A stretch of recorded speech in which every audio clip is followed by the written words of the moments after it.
Her expression quickly changed from the guilty one she wore moments ago to one filled with anticipation as she turned to face me. I, too, couldn't wait any longer for the rare treat that was about to happen. I'm Steve. I'm a 32-year-old, single engineer. Ever since I graduated from a technical school with an electrical degree when I was 20, I have been working at my current electrical company. Every day, I commute between my workplace and home, living a monotonous life that never seems to change.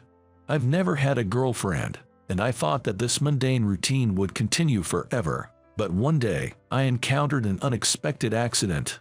Believe it or not, as I was leaving work, a car suddenly rushed into the crosswalk at a great speed, despite the pedestrian traffic light being green. Watch out! In a split second, I shielded an elderly man who was in front of me, which resulted in me colliding with the car. In that moment, sharp pain shot through my body. I couldn't bear it anymore, and I laid down on the road, writhing in pain. Luckily, the elderly man I had saved called an ambulance, and I was immediately rushed to the hospital. At the same time, a police car arrived at the scene, and the driver who hit me was taken in for police questioning. Once I was transported to the hospital's emergency department, I immediately received a doctor's examination. According to the doctor's diagnosis, I had a cracked rib due to the impact with the car, and to add insult to injury, I also had a severe sprain in my right leg. It made sense why I was in such pain, but neither of my injuries were life-threatening, and if all went well, I would be able to leave the hospital after about a month. Currently, only private rooms were available in the hospital, so I was set to spend my 1-month stay in the hospital in a private room. My mother from back home immediately rushed to the hospital, and when she found out I was not in a serious condition, she sighed in relief. "Steve, are you okay? I heard about the accident and I was worried sick. Sorry to worry you, Mom, but it seems like I'll be able to leave the hospital in about a month if all goes well. Soon, the attending physician during my hospital stay will come to my room, so I think we can get a more detailed explanation then." Immediately, I heard a knock at the door, so I said, "Come in," and welcomed the doctor in charge. But the moment the door swung open, I was so shocked that my mind went blank. To my surprise, the person standing before me was none other than my childhood friend, who I couldn't forget, Maggie. Seeing me and my mother, she too seemed to be taken aback. Her eyes widened in surprise. I saw your name and thought maybe it could be, but I never imagined that my patient would be you, Steve. Oh my! Never in my wildest dreams did I think I would bump into you here in the hospital. Who've grown into such a beauty, Maggie. I didn't recognize you at first." In stark contrast to me, who was left speechless from the surprise, my mother started chatting cheerfully. Usually, I get tired of my mother's incessant chattering, but this time, I felt truly grateful for her presence. Truth be told, Maggie and I didn't part on good terms, so I honestly didn't know how to face her or what to say. Maggie, perhaps soothed by my mother's brightness, started speaking in a relaxed manner. "Thank you. I've been working at this hospital ever since I graduated from college. I'm still nervous, but I promise to do my best." After that, Maggie gave us a thorough explanation about the details of my hospital stay. My mother, while nodding and saying, jotted down notes and thanked Maggie with a smile. "Thanks to you, Maggie, I've got a clear idea about what's to come. For now, I'm off to get everything we need for Steve's stay at the hospital. I know we might be a bother, but please take care of us, Maggie." With those words, my mother left the room, light on her feet. As my mother left, Maggie wore a nostalgic expression, as if reminiscing about the past. "Your mother, she hasn't changed a bit. Still as youthful as ever. I'm glad to see she's well." While responding to Maggie's words, I couldn't take my eyes off her. She had grown into a stunning woman, with her jet black wavy hair grown out to her shoulders, clad in her white lab coat, and wearing silver-rimmed glasses. Maggie exuded an intellectual aura. Back in our childhood, the lively and vivacious Maggie, now all grown up into a mature woman, made my heart flutter unexpectedly. Striving to conceal my racing heart, I managed to maintain a calm demeanor as I speak. "Thanks, but it's good to see that you're well, Maggie. When we were in middle school, You moved away all of a sudden. It was quite a shock to me and my family. That's right. Without any notice, Maggie, who lived in our neighborhood during middle school, suddenly moved away. Being a childhood friend since our early years, her sudden moving left me deeply upset. In fact, she was my first love. Then, Maggie furrowed her eyebrows and revealed a surprising truth. I'm sorry for surprising you back then. Actually, my mother ran off suddenly with a man who wasn't my father. I suppose your mother, Susan, might be aware of this. To avoid any further spread of rumors, my father and I decided it was best to move to his hometown. I've always regretted that I couldn't say a proper goodbye to you and your brother, Peter. I see, that must have been tough. I sympathize with Maggie's turbulent past, while feeling a twinge of pain at the mention of my brother's name. An inevitable past shared by the two of us resurfaces, but it's something we can't discuss here. Regardless of the circumstances, we have been able to reunite, and I didn't want to ruin the positive atmosphere. Maggie seemed to feel the same, flashing a bright and cheerful smile in the next moment. But now, I've fulfilled my dream of becoming a doctor, and I'm enjoying every day of it. I'm still nervous, but I hope I can help you recover, Steve. That's right. I had always loved this radiant part of her. As I was reminded of this, I nodded and responded, "Thank you." And so, after reuniting with Maggie after 17 years, my stay in the hospital began. By the way, there's a certain backstory to the awkward past between Maggie and me. I have an older brother, Peter, who is 2 years my senior. Peter is an elite graduate from a top university and currently works for a multinational corporation, often traveling overseas. Given our close ages, Maggie, Peter, and I used to play together a lot when we were kids. As I advanced to middle school and entered puberty, I began to realize that I had feelings for Maggie. Hey, Peter, and you too, Steve, I baked a cake with my aunt. Would you like to have some? Maggie, who had been visiting our house frequently even after we entered middle school, came to our room that day with a plate of freshly baked cake. Peter and I, who were playing video games, were thrilled at the delicious-looking cake. Wow, that's amazing. It's like you're a pro. Maggie, you're definitely going to make a great wife someday. Hee hee. Thank you, Peter. My brother was right. Maggie's homemade cake was delicious. But I remember clearly, even now, while I was poking at the cake with my fork, watching the two of them with mixed feelings. You see, ever since we started middle school, the relationship between my brother Peter and Maggie had grown closer than ever before. Maggie often said she wanted Peter to help her study, and they frequently went to the library together. Honestly, I had a feeling that the whole studying thing was just an excuse for Maggie to spend time with Peter. It may be weird for me to say this as his little brother, but Peter was quite the heartthrob, a far cry from an average-looking guy like me. On top of that, my brother, Peter, was excelling in both academics and sports, always being the center of attention for the girls. I thought I was good at studying too, but all things considered, there was not a single aspect where I could beat Peter. Feeling proud of my brother, while simultaneously harboring an inferiority complex towards him, in a way, should make sense. Perhaps even Maggie has feelings for Peter.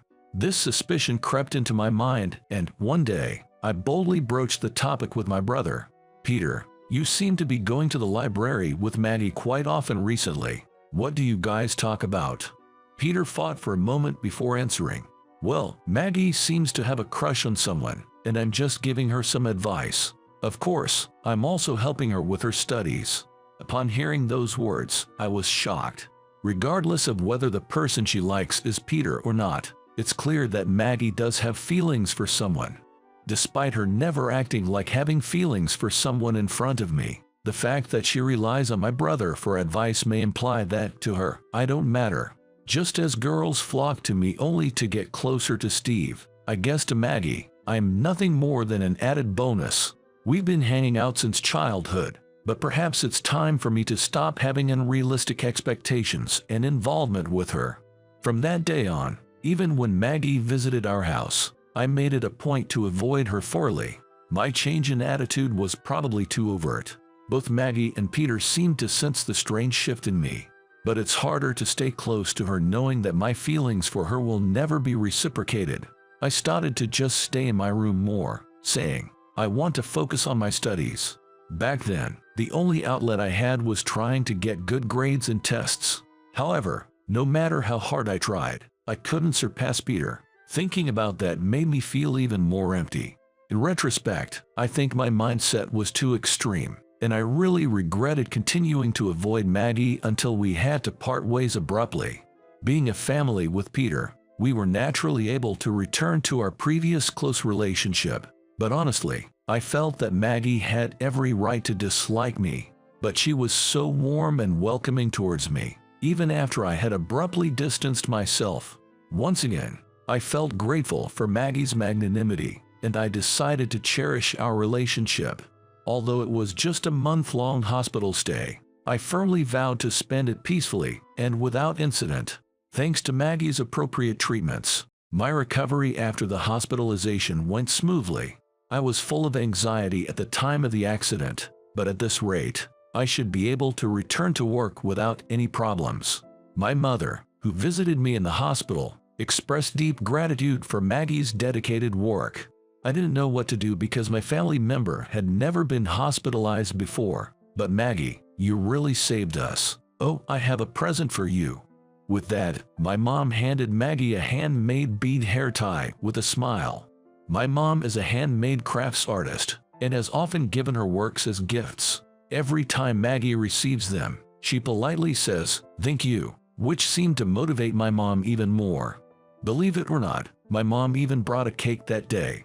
Mom, this isn't okay. You can't bring homemade food into the hospital. But my mom, as always, was unfazed. But just a little bit is fine, right? During a break, why don't you and Maggie have a piece? Maggie looked a bit troubled, but accepted the cake, saying, "Well, since you've gone through the trouble, just this once." After my mom left, I apologized to Maggie several times. "Maggie, I'm really sorry. Whether it's the cake or the accessories, it seems like she's making you feel uncomfortable. You don't have to worry about my mom. If it's a hassle, please decline. It's okay." But Maggie, with a wide grin, shook her head. "No, it's not a hassle at all. In fact, I really appreciate your mom's kindness. See, my mom never really cared about our home, so I never got to experience things like making sweets together. But your mom, she's taking care of me as if I were her own daughter for a long time, right? She's the reason why I was able to stay out of trouble during my rebellious phase. I'm really happy to receive these lovely gifts." Maggie's words resonated strongly with me. Maggie had experienced the painful past of being betrayed by her mother, but if my mom could provide even a little support, I couldn't be more grateful. My mom might seem carefree, but she's genuinely worried about Maggie. I now realize how kind my mom really is. However, it might not look good if we keep eating cake in the hospital. With that, Maggie looked around and closed the curtain around the bed. Now, with the curtains closed, we should be fine. Shall we dig into the cake? With that, Maggie, who had been looking a bit guilty earlier, turned towards me with an expression full of anticipation. Facing the rare treat, I couldn't wait any longer. Wow, this is amazing. The fact that I hadn't tasted my mom's cake in a while made it taste even more delicious. Perhaps having Maggie around also enhanced the taste in a way. It truly is so delicious. It's as good as back then. I never imagined that after such a heartbreaking parting, I never expected eating cake with Maggie. As I relished in this happiness, I also felt that with my imminent discharge from the hospital, I should keep my feelings for her under wraps. Having seen Maggie again, I was strongly reminded of how much I liked her, but it's unrealistic to think that a woman as charming as her could fall for a guy like me. If that's the case, it's best to keep it as a beautiful memory. As I was getting ready for leaving the hospital, my brother, Peter, came to visit the day before of the discharge. Apparently, he was coming back to the US temporarily and wanted to check on me. When I heard this, I immediately told Maggie that my brother would be coming to visit. Peter must have been just as shocked by the sudden parting as I was. If they had such a close relationship back then, he would surely want to see her. It's funny, back then I was so jealous of their relationship. But now I even think that a man like my brother is more suited for Maggie. After all these years, I guess I've grown up too. Because I love her, I now believe that her happiness is the most important thing. During the reunion with my brother, Peter was as handsome as ever, and, despite the long time apart, he seemed to be enjoying talking with Maggie. Maggie, long time no see. You've grown up so much, I'm surprised. Peter, it's good to see her doing well. Looking at the two good-looking people, I thought they'd indeed make a great couple. At this point, it's embarrassing to recall how I harbored feelings of animosity towards my brother. But then, he said something unexpected. Remember, before Maggie moved, there was a period where you and Maggie drifted apart, right? At that time, I was really worried about what to do. You wouldn't talk to me and Maggie was panicking. Maggie and I had never touched on the subject before, so I never expected my brother to bring it up so casually. While Maggie and I were taken aback by his comment, my brother suddenly stood up. That's right. I have something to do after this. See you tomorrow, Steve. I'll come to pick you up with Mom. Leaving us in an awkward atmosphere, my brother fled the hospital room. Tomorrow is the day I'm being discharged. Should I apologize about it now? Before I realized it, I found myself speaking to Maggie reflexively.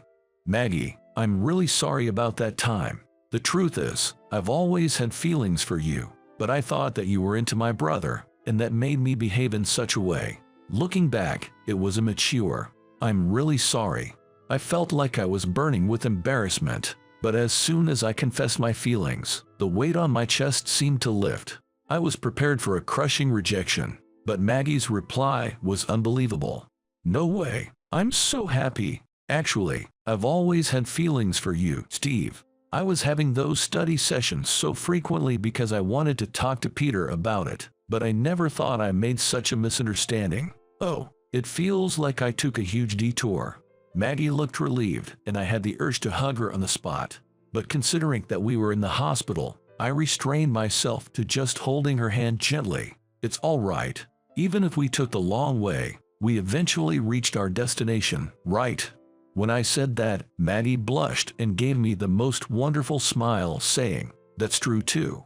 In this way, I was able to start dating Maggie officially as soon as I was discharged from the hospital. According to my brother, he too regretted the past. Maggie asked me to keep her feelings for you a secret, and you were suspicious of our relationship. So I was worried about how to respond. Things got complicated, but in the end, it's really good that you two got together. Really. I thought Maggie, a beautiful woman, would be a better match with my successful brother. With that, my brother placed his hand on my head as if to ruffle my hair, and said, "What are you talking about? You're my pride and joy, little brother. Have some confidence in yourself." At those words, I felt a sense of vindication for all the feelings of inferiority I'd been harboring. Thanks, big bro. Now, truly confident, I want to stride forward in life, shoulder to shoulder with Maggie. Watching us brothers, our mother had a proud look on her face. Now that you and Maggie are together, I can't wait to see my grandkids. Mom, you're really jumping the gun. While laughing with my brother, I felt truly blessed to be a part of this family. You need to pay off the debt of your father, son. My father's childhood friend stormed into my workplace. If you can't pay for that, you marry my daughter. I am going to stay right here until you agree to date with her. Getting back the money he lent is not his real purpose. His real intention is to get me married to his daughter, my dad's childhood friend's girl. But why is he so persistent in pushing a date with his daughter? I was getting more curious about the hidden reason behind his action. My name is Aiden Bradford. I am 28 years old and I work at a factory. My dad started a small factory when he was my age, and together with my mom, they've been running it ever since. In the neighborhood, there is a man named Bob Miller, who is a childhood friend of my dad's, running a factory in the same industry. Bob also started his factory around the same time as my dad and still continues to manage it with his wife, just like my father does. Our family and Bob's family are close, sharing resources and manpower when one business falls short. Bob's daughter, Emily, is the same age as me. We've been childhood friends, attending the same school since kindergarten to junior high school. I have been harboring feelings for Emily since kindergarten. Emily and I were each other's first loves during our kindergarten years. I used to cry my eyes out from the loneliness of having to part from Emily after school, much to the dismay of my teachers and my mom. In our neighborhood park, Emily and I promised to get married in the future and even played pretend weddings. Even after entering elementary school, my relationship with Emily didn't change, and we would play together and do homework after school every day. I want to live together when we grow up, and on our days off we can play and go out just like we do now. What kind of house do you want to live in? I want a house with a big backyard. We would talk about our future almost every day. I expected our happy days to continue even when we grow older. Even now, I vividly remember the pure, youthful love I had with Emily, filled with such hopes and dreams. However, my days with Emily got interrupted when I entered junior high school. The distance between us started to grow wider due to an intruder. It was when I was in the 6th grade. Both my dad and Bob were achieving good results in their businesses, but their friendship began to sprout rivalry. I've hired 7 fresh graduates from a technical school this year. My business has been doing well recently, so I've increased the manpower. What a relief. Hearing this, my dad counted. Even if you increase the manpower, it's just more personnel costs. I can increase profits more efficiently at a lower cost. He then introduced the latest machinery. The machine my dad introduced was initially cost-effective and capable of precise, high-speed operations. However, it required frequent maintenance, and if not properly maintained, it would easily malfunction.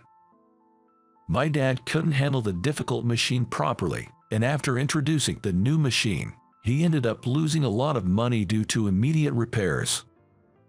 Bob lent my dad some money and introduced him to a familiar mechanic. "I'm sorry for causing trouble for you two because of me," my dad apologized to us. My mom replied, "Don't be sorry for us. We should be thanking Bob for helping us." In the spring of my first year of junior high school, the 3 of us, my dad, my mom, and I, visited Bob's house. If Bob hadn't helped me, I would have had to close the factory. I can't thank you enough. It may take some time, but I promise to repay the money. Following my dad, my mom and I also bowed our heads to Bob. Then Bob laughed. "We're childhood friends, aren't we? It makes me feel uncomfortable when you're so formal and thanking me like that." However, my father responded firmly, "No, even if we're childhood friends, I cannot be discourteous." Seeing my dad like that, Bob looked as if he was pondering something and then said, "I'm not good with formal manners, but if that's going to make you worry, then how about you listen to one thing I say?" My dad responded eagerly, "Sure, I'll listen to anything." Without looking at my dad, Bob looked at me and said, "If you marry my daughter, you don't have to repay your father's debt," and he smiled slightly. My dad, mom, and I were all astonished, but my dad said, "Marriage is something the 2 individuals should decide. Can't you suggest something that's within my power?" My mom also added, "Even if it takes time, we will definitely repay the money. Please let them decide who they marry on their own." However, Bob responded, "No, I'm satisfied if you just take my daughter as your wife. I won't ask anything else." He then forced us out of the house. It's true that we promised to get married when we were in kindergarten, and we talked about our future marriage in elementary school. But now that I'm in junior high school, I think differently. Marriage requires the consent of both parties.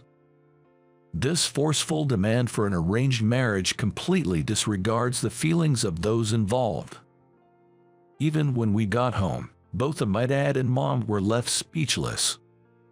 Days later, Emily's mom, Harper, said to me, "My husband did what? It's probably just a joke. You don't need to worry about it, Aiden." That's what she told me. But on the Monday of the following week, my classmates were buzzing when I got to school. "Hey, you guys are engaged." My classmate, Logan, brought it up and the whole class got excited. On the whiteboard was a congratulatory message. "Congrats on your engagement," with me and Emily's names and our caricatures drawn out. I turned pale and lost my words. In place of my voicelessness, our teacher, who just entered the classroom, yelled out loud, "You guys, stop spreading nonsense," even going as far as to doodle on the whiteboard. "This will delay lesson." The teacher, angrily, quickly erased the whiteboard. Later, I was summoned by the teacher, and he told me a shocking truth. It was about that Emily's dad going around telling everyone in a PTA meeting that we were engaged. Then the teacher said, "You're in junior high school. Don't take the misguided words of an adult seriously. If your classmates say anything, don't hesitate to talk to me," and lightly patted my shoulder. I was shocked that my long-held feelings for Emily were known to my classmates and got teased about it. It seemed like Emily felt the same way. She started ignoring me completely in class. All I did was liking Emily. What did I do wrong? I felt intense anger towards Emily's dad. I couldn't focus on studying, and my test scores plummeted. Even if by coincidence Emily and I arrived at school around the same time. What a lovely couple, starting the day off hot and heavy. Logan and the others would tease us like so. Emily would glare at me and yell, "Don't follow me, stay away." Seeing this, Logan and others would comment, "Marital quarrel. They say fighting makes you closer, right? LOL," and they'd tease us again. I was hurt to be hated by Emily, whom I liked, and I started skipping school. But Dad would yell at me in the morning, "Go to school. Shut up. All this started because you bought that useless machine and got into debt." When I retorted, Dad would just quietly look sad. I didn't like seeing Dad's face like that either, and I started going to school again. But this kind of life continued only during my 7th grade. By the time I got to 8th grade, the rumors about us disappeared. Feeling guilty about talking back to my dad like that, I started to help him at his factory after school. While helping out, I began to immerse myself in the work at the factory. I decided that I wanted to work at Dad's factory after graduating from high school. But as soon as I told Dad about it, he got furious. "Working here as a helper and as a regular employee are not the same." I retorted, "I know that. I just want to contribute as an employee at your factory." But he responded back, "You are so naive to think like that." After the argument, Dad calmed down and said, "It's not that I don't want to hire you. The best way for you to gain professional experiences is to get a job at a different company." I was persuaded by Dad and decided to work at another factory. It's been 10 years since then. I'm now the same age as Dad was when he started the factory. For the past 10 years, I've thought about Emily every day, put my painful feelings into my work. Emily might not have any feelings for me anymore, but I'll become a capable man. Come to get to you, Emily. Until then, please don't choose any other man. With such hopes, I devoted myself to my work.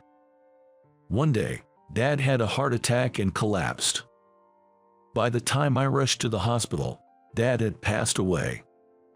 There was no time to mourn, and with the handling of many visitors, the busy funeral came to an end. As soon as I got home after everything was over, I was hit with intense sorrow and regret. I kept opposing Dad and only focused on my work after graduating from high school. I didn't do anything nice to him. As I was crying out these words, Mom said to me with a somewhat complicated expression, "That's not true." "What do you mean it's not true?" When I asked that to Mom, the doorbell rang. When Mom opened the door, there was Bob standing there. Bob said, "My condolences," and then stared at me and said, "With your dad's passing, it means that you, his son, will have to take over the debt repayments." I was taken aback by the sudden turn of events, and I retorted, "This is a lot to handle. Can you just spare us some time to mourn?" to Bob. Bob laughed a bit and said, "No worries, you don't need to pay anything. Just marry my daughter." After saying that, he left with a very satisfied look on his face, saying, "I'm expecting a good response." "What was that all about?" I mumbled, still in shock. My mother, seeing my confusion, explained, "In truth, before your father passed away, Bob would frequently come to the factory, always demanding either debt repayment or a marriage between our children. The stress dealing with him kept building up in your dad." She trailed off, tears streaming down her face. She handed me my father's diary, filled with detailed entries about Bob's visits, the discussions they had, and his worries that he didn't want to burden us with either of the deals. After my father's death, I began to understand the hardships he had been through. Every single day, Bob would show up at our house or my workplace, yelling, "If you can repay, at least have a meeting with my daughter. I can't handle this. I've been so anxious lately that I can't sleep well. He took my beloved father's life, and now he's coming for mine," I thought. Fear of Bob led me to agree to meet his daughter Emily again. I realized I hadn't spoken much to Emily since graduating elementary school. Plus, I worried she might still hold a grudge because of the trouble in junior high school. However, I was still in love with Emily. I was looking forward to seeing her. I was also filled with anxiety about the meeting. At the meeting, Emily said, "Hello, good to see you again," in a strangely distant manner. She must dislike me for real. I thought to myself, and I lost my words. As our parents chatted amongst themselves, the meeting continued in silence. "Well then, why don't you two talk things over?" At the words of Harper, the moment my mother and Emily's parents left the room, Emily's face, which had been dispirited until now, suddenly brightened up. "I'm sorry about my dad. He can be quite pushy.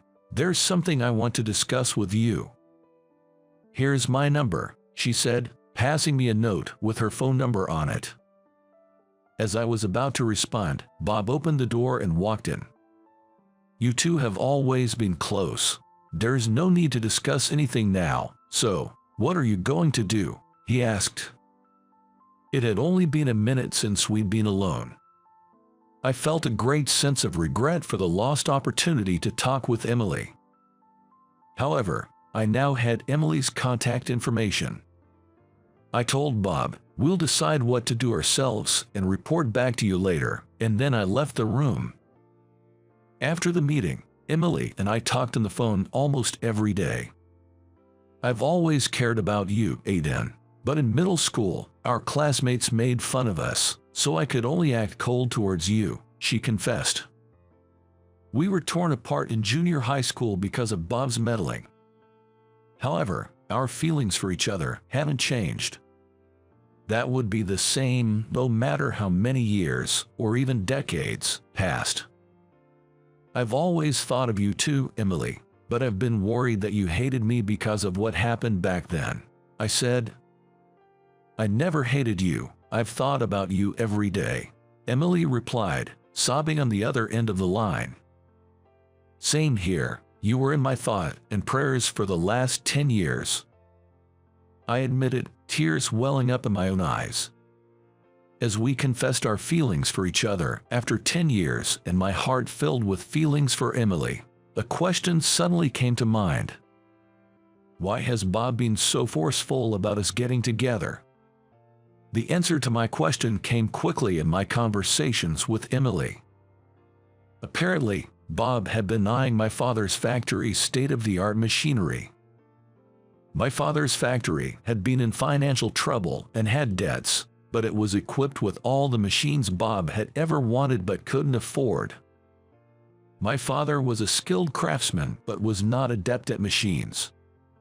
Bob would look at the unused machinery at my father's factory and would say, "What a waste. If it were me, I'd make full use of them," and had set his eyes on them for a while. His plan was to take me in as Emily's husband, make me work for free, and take over the factory and the machinery. Plus, he was aiming to receive my father's inheritance. All of Bob's scheming was documented in the materials Emily showed me. So, even with a little debt, if you get your hands on that machinery, you could make a profit many times over. I read a part of the materials out loud, stunned. In a voice filled with anger and sorrow, Emily told me, "I believed in him, even though he's pushy sometimes, that he'd try to make things work with you and me for my sake. But since I was in high school, I began to suspect his persistent actions and started doing some research." Stunned and speechless, I listened as Emily continued. "There's evidence of my dad's wrongdoings. I can't forgive him anymore. I'll expose him." Surprised by Emily's words, I asked, "Then will you let me help you?" Emily and I went to a lawyer's office with the documents of the master plan created by Bob. "I knew you were stubborn and twisted, but I didn't think it was this bad. I can't be with you anymore, Bob." Bob, informed about the divorce by his wife, stormed into my office. The sound of crashing vases and pottle echoed throughout the office, followed by the screams of the staff. Following Bob's arrest by the police for property damage, his factory workers reported to the labor board how Bob harassed them to work overtime, unauthorized. Losing his skilled craftsmen, Bob's factory went out of business in no time. Emily and I officially started dating and are now married. There was a time when things were so hard that I almost gave in to my parents' demands, but I'm glad I stuck to my beliefs," Emily said. "The 10 long years of not being able to be together only strengthened our feelings for each other," I replied. "After our marriage, we continue to share our thoughts and feelings with each other. After getting married, I quit my job at the factory and took over my father's. Emily started working as a secretary in my factory after our marriage. We support each other in our personal and professional lives. We respect each other as an individual, nurture our relationship, and lead a happy life. My first love was a childhood friend, Lily. We always ran around the backyard together. One day, she took a spectacular fall.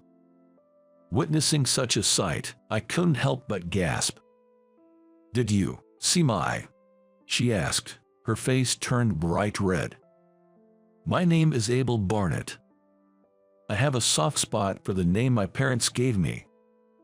But the parents who gave me this name are no longer in this world. My mother remarried when I was a child. I don't remember anything about my real father. The only father I knew was the man my mother remarried.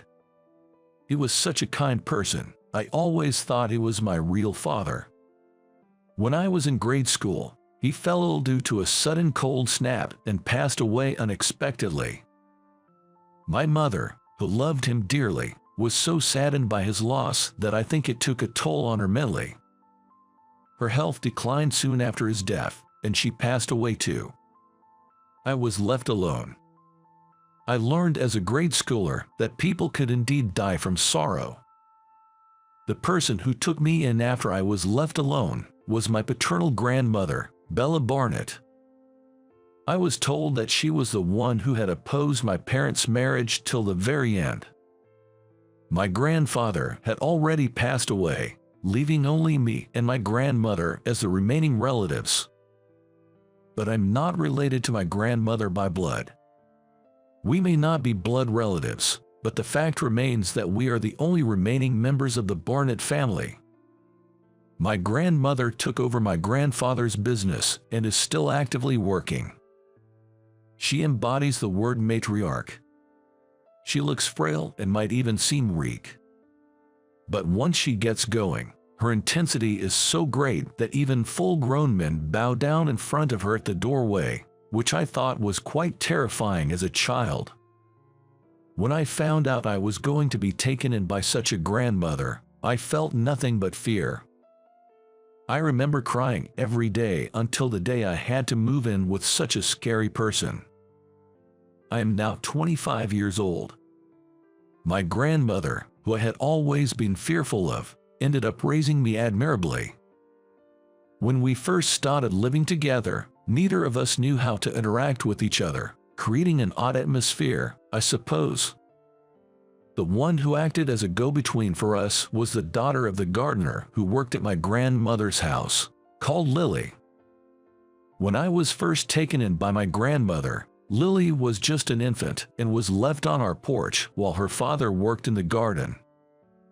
Apparently, her father was in the midst of single parenting after his wife had run out on him, and my grandmother had given him permission to bring Lily to work. For 3 years, my relationship with my grandmother remained at a stalemate, and I never felt at ease when I came home. One day, when I came home from school, there was a mattress laid out on the porch, and the little baby was laying on top of it. When I peeked over, she gave me a big smile. Her face was so adorable that I poked her cheek lightly. Suddenly she started crying loudly, and I was taken aback. That's when my grandmother showed up. "Welcome home, Abel. Oh dear, it seems she's in a bit of a mood." Picking up the crying infant, my grandmother began to gently soothe her. Seeing this side of my grandmother was something new for me, and I'm pretty sure my face showed my surprise. Swinging gently in my grandmother's arms, the baby seemed to be enjoying herself. She began to laugh gleefully. "Grandma, can you do magic?" When I asked that, my grandmother gave a slightly surprised look.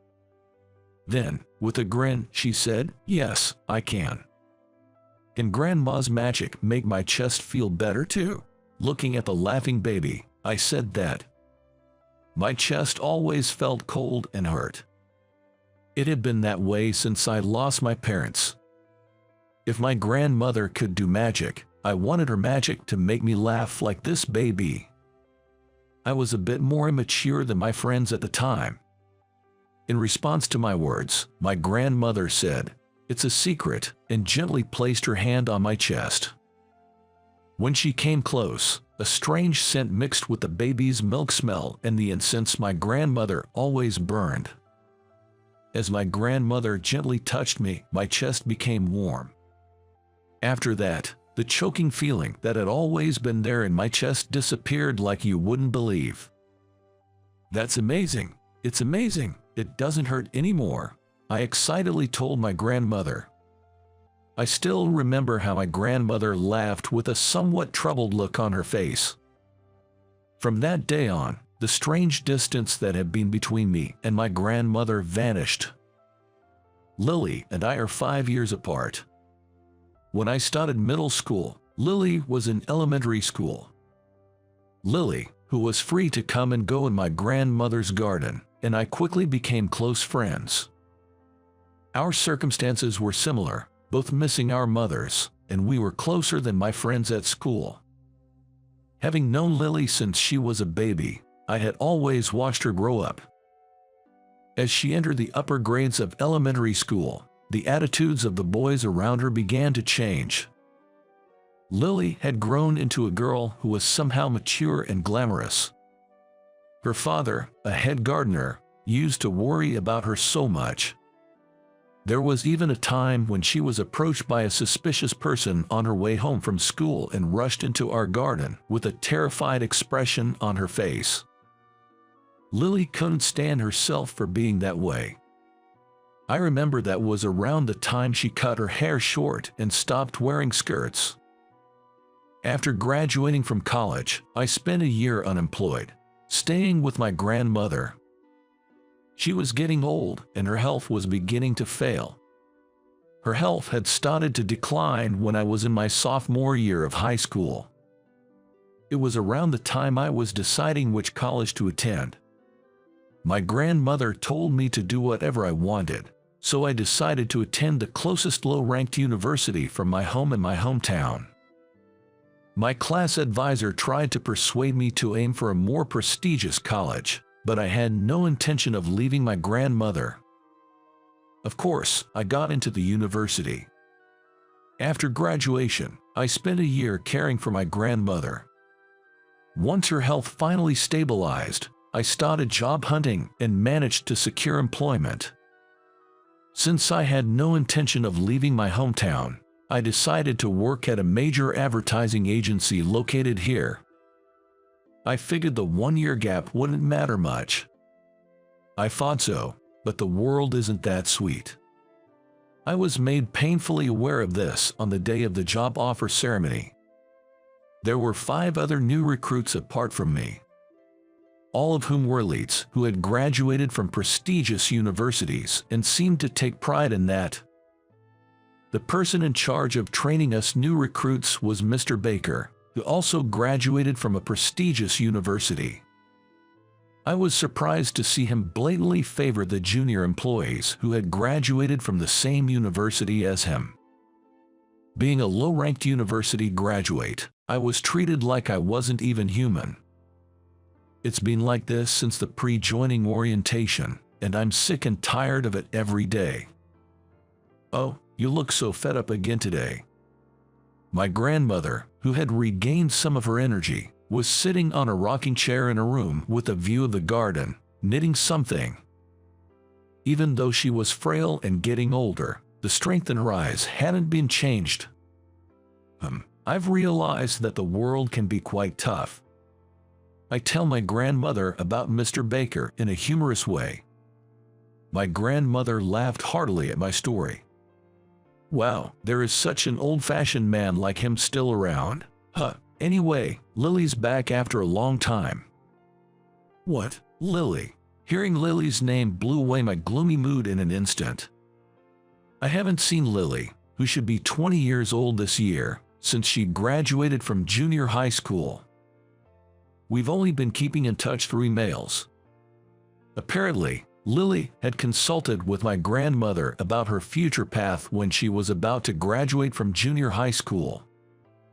Lily was firm that she didn't need to attend high school to fulfill her dream. Of course, her father, Gardner Depp, was strongly opposed. He insisted that she should go to high school, leading to arguments almost every night. One day, when I came home from school, I found my grandmother and the Depps sitting facing each other in the living room. When my grandmother noticed me, she beckoned me over. I took a seat next to my grandmother. Mr. Depp looked troubled, and Lily was deadly serious. I quickly realized this was about her future plans. "I understand what you're coming from, Dad. I get the importance of high school, but I don't need it." Lily was the first to speak up. "Even so, you must understand the difficulties you'll face in the real world without at least a high school diploma," Mr. Depp said, seemingly troubled. He seemed past the point of anger. "I want to work with horses. I want to become a stable hand.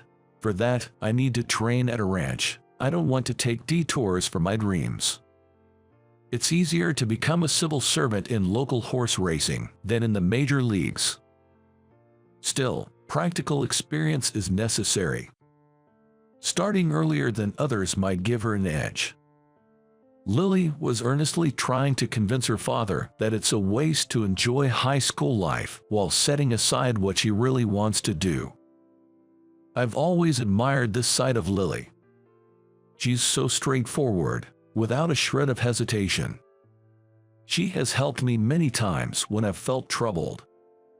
"Mr. Depp, Lily has a point. There's a lot to gain from high school life, but what if what she gains is not what she needs? Isn't it up to Lily to decide that?" Mr. Depp seemed to choke on his words at my comment. I think he was lost for words. "I agree with you. I think Mr. Depp is just worried about Lily. So, can you leave Lily's future to me? I'll find a proper training place. I promise. Let's witness the path of the youth together." My grandmother gently spoke to Mr. Depp. I've always thought there's a persuasive power in my grandmother's voice. It's hard to argue against it. In the end, Mr. Depp gave in, and Lily left for a ranch in Alaska right after graduating middle school. We haven't seen each other for quite a while since then. Now, Lily is back from Alaska. I felt a bit upset that she didn't contact me. She said she didn't want to bother you because you're busy with your new job. I'd rather see her healthy and happy than avoid meeting out of consideration. I genuinely felt that. The next day, there was an orientation before starting my new job. I was heading to the company with a feeling of disgust from early morning. Mr. Depp was already starting to prune the plants in the garden. The scent of the plants calmed me down a little. The snipping sounds echoed pleasantly in the still, cool air. I had some time left, so I quietly watched Mr. Depp working for a while. He's aged a little and gained the dignity of a master. Apparently, he's planning to take on a few apprentices next year. I think that being a craftsman himself, Mr. Depp must have understood Lily's feelings better than anyone. As I got older, I finally began to notice things like this. Master Abel, is today your company's entrance ceremony? Mr. Depp, noticing my gaze, stopped his work. Even though I'm 25, he still calls me Master Abel. It feels a bit awkward, but it's also somewhat comforting. Actually, today is just an orientation. It's a training before joining the company. There's a lot to learn, I said, scratching my head, and Mr. Depp let out a hearty laugh. Well, it's just the beginning, isn't it? Keep it up. Bolstered by Mr. Depp's encouragement, I managed to get going. After bidding him goodbye with I'm off, I headed for the office. Once I arrived at work, it was clear I was the outsider. The fact that a guy like me, who graduated from a low-ranked college and had spent time unemployed, was hired became a hot topic. Mr. Baker was loudly discussing my background with the other newcomers.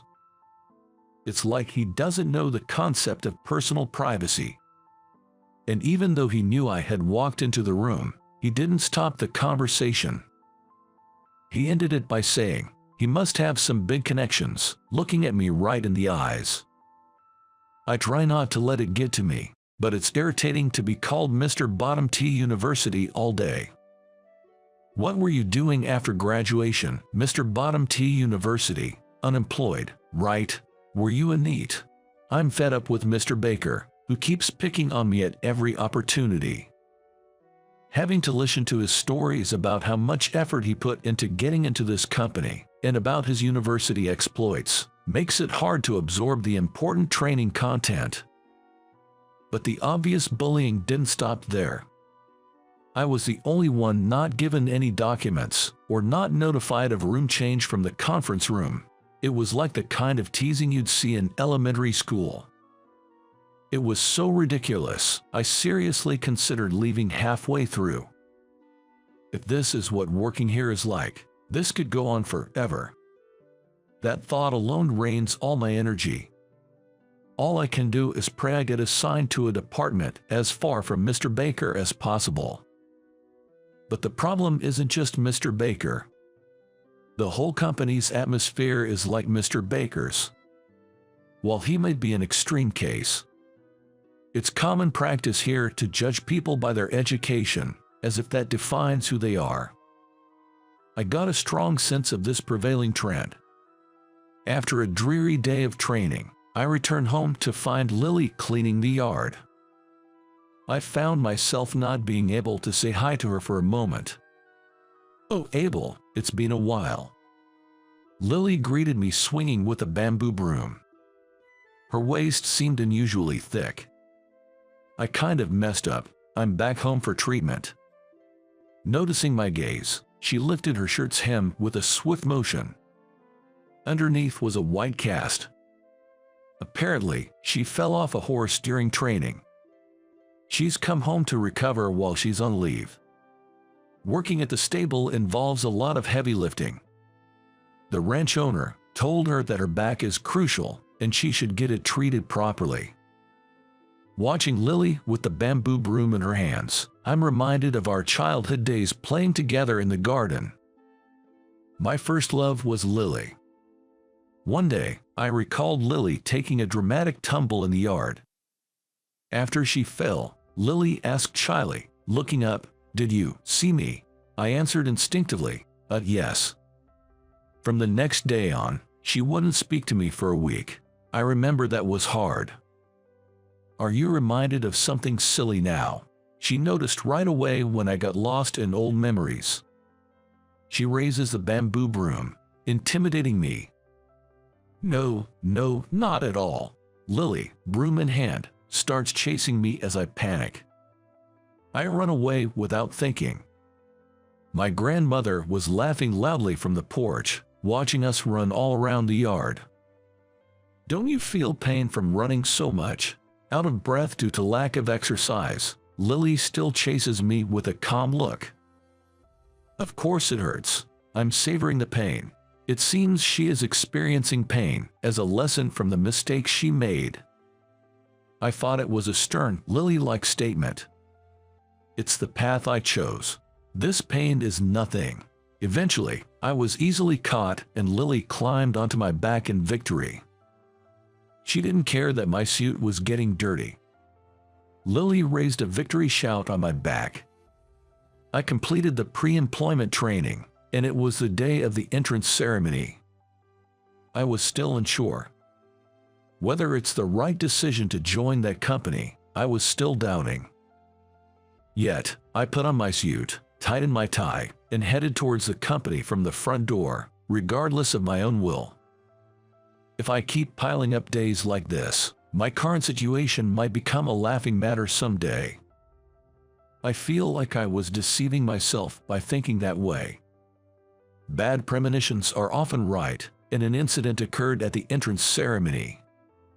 It happened just before the ceremony started.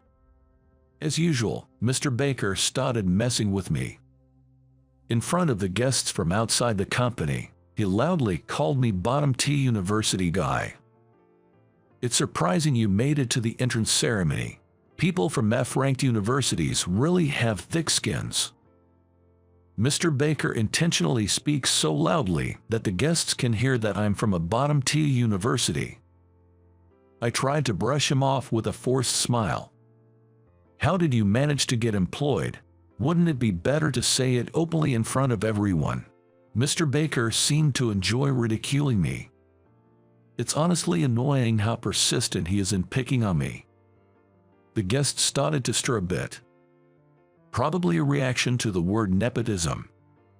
I'd really like to see the face of your parents who got you in here using connections, sneered Mr. Baker. Mr. Baker said it triumphantly to me, who said nothing in return. You want to see his parent? I raised him. A stern voice echoed throughout the hall.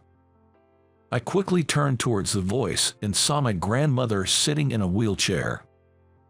Dressed in a suit, with a guest ribbon pinned to her chest. The wheelchair was pushed closer to Mr. Baker and myself. It was Lily, who was pushing the wheelchair. Mr. Baker was taken aback at the sudden appearance of my grandmother.